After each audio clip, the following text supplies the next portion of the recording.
Headlines प्रायोजक राम बंधू spice mix, झटपट बनवा, टेस्टी खा।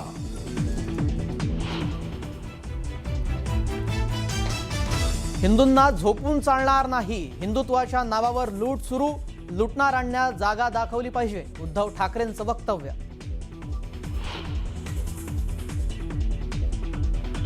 नीट पेपर फुटी प्रकरणी धर्मेंद्र प्रधान यांचा राजीनामा घेण्यास सरकारला कमीपणा का, उद्धव ठाकरेंचा थेट सवाल।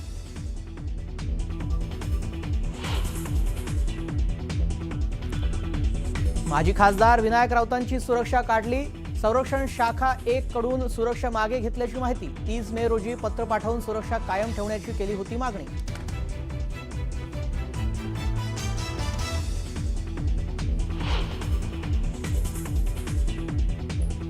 आपल्या कुटुंबियांवर करण्यात आलेल्या आरोपांमागे कुणाचं तरी षड्यंत्र, षड्यंत्रामागे कोण हे लवकरच समोर येणार, विनायक राऊतांची माहिती।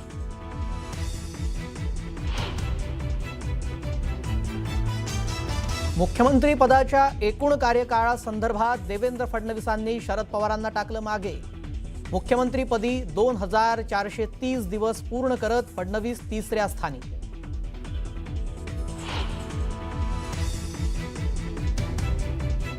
जेजुरीजवळ ट्रकच्या धडकेत 3 महिला वारकऱ्यांचा मृत्यू, 4 वारकरी गंभीर जखमी, जखमींवर रुग्णालयात उपचार सुरू, दुर्दैवी घटनेमुळे हळहळ।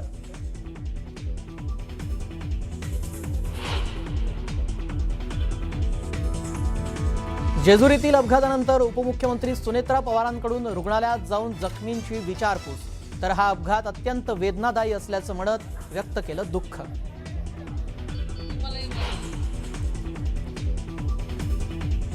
जेजुरीतील वारकऱ्यांच्या अपघाताबाबत मुख्यमंत्री देवेंद्र फडणवीसांकडून दुःख व्यक्त, अपघातातील मृतांच्या वारसांना सरकारकडून 5 लाखांची मदत जाहीर।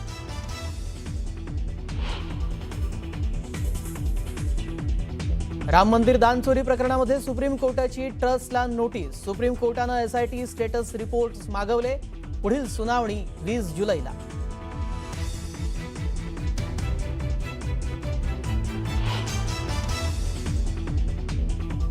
नमस्कार, मी श्रेयस पांडे, आपण पाहताय न्यूज 18 मराठी, आवाज महाराष्ट्राचा।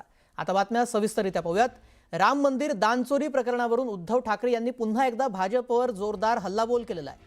हिंदुत्वाच्या नावावरून लुटीचा कार्यक्रम सुरू आहे, अशी टीका उद्धव ठाकरेंनी केली। आता हिंदूंनी झोपून चालणार नाही, हिंदूंना जागं व्हावं लागेल, असं उद्धव ठाकरे म्हणाले।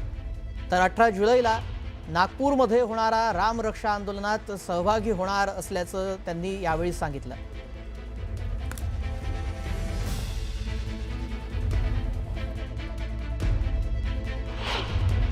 जरूर, म्हणजे माझं तर म्हणणं आहे, मला वाटलं तर मी सुद्धा जाईन। राहुल गांधींनी गेलं पाहिजे।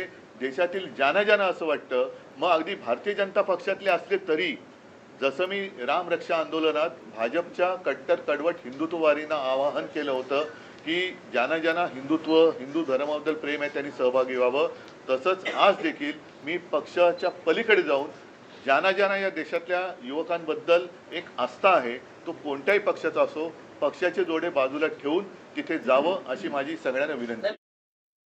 यानंतर पुढची बातमी पाहूया। कल्याणच्या वकिलांकडून पोलिसांचा निषेध करण्यात आलेला आहे। पोलिसांनी गैरवर्तन केल्याचा वकिलांचा आरोप आहे आणि त्यातूनच त्यांनी हा निषेध नोंदवलेला आहे। पोलिसांनी गैरवर्तन केल्याचा वकिलांनी आरोप केला। लाल फीत बांधून वकिलांनी आपला निषेध नोंदवलेला आहे। कल्याणमधील या वकिलांकडून पोलिसांचा निषेध केला जातोय। पोलिसांनी गैरवर्तन केल्याचा वकिलांचा आरोप आहे आणि त्याचबाबत आपला निषेध नोंदवण्यासाठी या वकिलांनी इथे एकत्र येत हाताला लाल फीत बांधली आणि त्यानंतर इथे निषेध नोंदवलेला आहे। रमेश म्हात्रेच्या रिमांड दरम्यान हा संपूर्ण प्रकार घडल्याचं बोललं जात आहे। रमेश म्हात्रेला पोलीस कोठडी सुनावण्यात आलेली आहे। शिवसेनेचा हा तोच नगरसेवक आहे ज्यानं रुग्णालयामध्ये मारहाण केली होती आणि त्यानंतर या संदर्भातली चौकशी पोलिसांकडून केली जाते। मात्र कल्याणच्या वकिलांकडून पोलिसांचा यावत निषेध केला जातोय। या संदर्भातली अधिक माहिती जाणून घेऊयात आमचे प्रतिनिधी अजित मांढरे यांच्याकडून। अजित, इथे वकिलांकडून पोलिसांचा निषेध केला जातोय, नेमका काय वाद झाला होता आणि सध्या तिथली काय परिस्थिती आहे? शुक्रवारी जेव्हा रमेश म्हात्रे यांना रिमांड करता आणलं होतं, त्यावेळी न्यायालयाच्या आतमध्ये जाण्याकरता म्हणजे जो कोर्टरूम आहे त्या कोर्टरूममध्ये जाण्याकरता या सगळ्या वकिलांनी विनंती केली होती, पण सुरक्षेच्या कारणास्तव आतमध्ये जाऊ दिलं गेलं नाही असं सुरुवातीला कारण दिलं गेलं. पण वकिलांचं म्हणणं होतं की आम्ही आमचे न्यायाधीश जे आहेत त्यांच्याशी बोलतो आणि त्यानंतर निर्णय घेतो. पण या दरम्यान पोलिसांमध्ये आणि वकिलांमध्ये वाद झाला.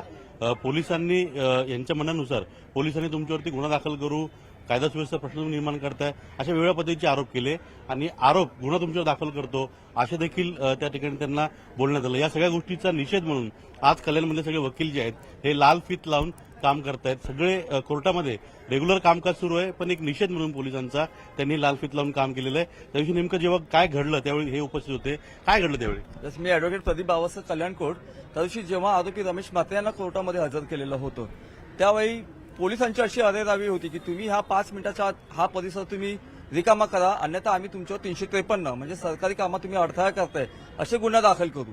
आणि त्या अनुषंगाने त्यांनी त्यांच्या लेडी कॉन्स्टेबलला सांगितलं की यांची व्हिडिओ शूटिंग करा आणि आपण लगेच फटाफट यांच्यावर गुन्हे दाखल करू.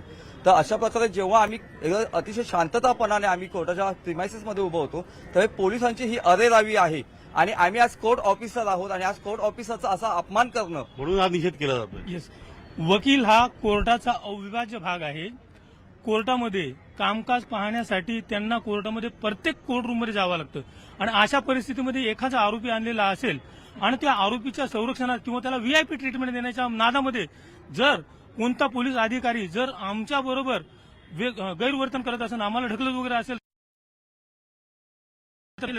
आणि त्यांची आरेरावी आणि दंडुकशाही कधी सहन केली जाणार. याआधी कधी असं झालं होतं की अशा पद्धतीने एखाद्या आरोपीला आणताना मोठ्या प्रमाणामध्ये धक्काबुक्की किंवा धक्काबुक्की म्हणण्याचे जे काही वर्तन झालं ते असा आजूबाजू झालं नव्हतं. हे पहिल्यांदा झालेलं आहे कोर्टात आणि जेणेकरून सर्व शांतपणे आम्ही सर्व कल्याण बाळाचे सर्व जाहीर निषेध करत आहेत त्यांचं आणि आज त्यांचं रिमांड येणार आहेत. काय सांगाल तुम्ही? मी ॲडव्होकेट चंद्रकांत वाघमारे, कल्याण बार फौजदारी वकील संघटनेचा सचिव आहे. रमेश म्हात्रे यांना ज्यावेळेला कल्याण न्यायालयामध्ये आणलेलं होतं त्यावेळी जे पोलिसांच्याकडून जे वर्तन केलेलं आहे त्यासाठी आज कल्याण फौजदारी वकील संस्थेतर्फे आम्ही जाहीर निषेध करत आहोत. कामकाज आज चालू आहे, पण कामकाज करताना तुम्ही निषेध करताय? हो, ही खरी गोष्ट आहे. सर्वप्रथम आपल्याला सांगावंसं वाटतं की पोलीस प्रशासनाचा आम्हाला अभिमान आहे, पण काही पोलिसांच्या बेताल वक्तव्यामुळे, दडपशाहीच्या वक्तव्यामुळे व सातत्याने आम्ही 353चा वापर करू ह्या वक्तव्यामुळे आम्ही त्यांचा जाहीर निषेध व्यक्त करतो व आम्ही कामकाजाला देखील आम्ही या ठिकाणी थांबवलेलं आहे. नक्कीच कामकाज जे आहे कोर्टामध्ये ते सुरू असताना लाल फीत लावलेली आहे. ज्या पद्धतीने निषेध सुरू आहे हा निषेध कायम राहील आपला. या संदर्भात पोलिसांच्या वरिष्ठ अधिकाऱ्यांशी किंवा आपली संघटना यांची काय भेट होणार? वरिष्ठ पोलीस अधिकाऱ्यांची भेट घेणार आहोत आणि आमचं जे निषेधाचं पत्र आहे ते त्यांना देणार आहोत. कारण हा जो प्रकार घडलेला आहे हा पूर्णपणे चुकीचा व वकिलांवर अन्यायकारक आहे. कारण वकील हा कोर्टाचा अविभाज्य भाग असून तो एक कोर्टाचा अधिकारी आहे. त्यामुळे वकिलांनाच कोर्टाच्या कामकाजापासून दूर करणं हा एकदम चुकीचा असून वकिलांवर अन्याय आहे. ज्यावेळी एखादी प्रकरण न्यायालयामध्ये येतं त्यावेळी हे सगळे वकील जे आहेत विशेषतः अशा प्रकरण असतात ज्या प्रकरणांमध्ये कशा रीतीनं वरिष्ठ वकील आर्ग्युमेंट करतात, युक्तिवाद करतात, काय नेमकं तिकडे केस लॉ दिला जातो, कशा पद्धतीनं मुद्दे मांडले जातात हे देखील वकिलांना बघायचं असतं. एक प्रकारे अभ्यास, एक प्रकारे सराव त्यांना करायचा असतो. पण त्याच दरम्यान पोलिसांकडून झालेलं वर्तन जे आहे त्याचा निषेध म्हणून या सगळ्यांनी आज लाल फीत लावून कामकाज केलेलं आहे आणि याचा निषेध म्हणून आता ते पुढे एक पत्र घेऊन पोलिसांच्या वरिष्ठ अधिकाऱ्यांना भेटणार आहेत. नक्कीच वरिष्ठ अधिकाऱ्यांकडून याबाबतची दखल घेतली जाते का ते पाहावं लागेल. तुर्तास धन्यवाद अजित, आपण दिलेल्या सविस्तर माहितीसाठी.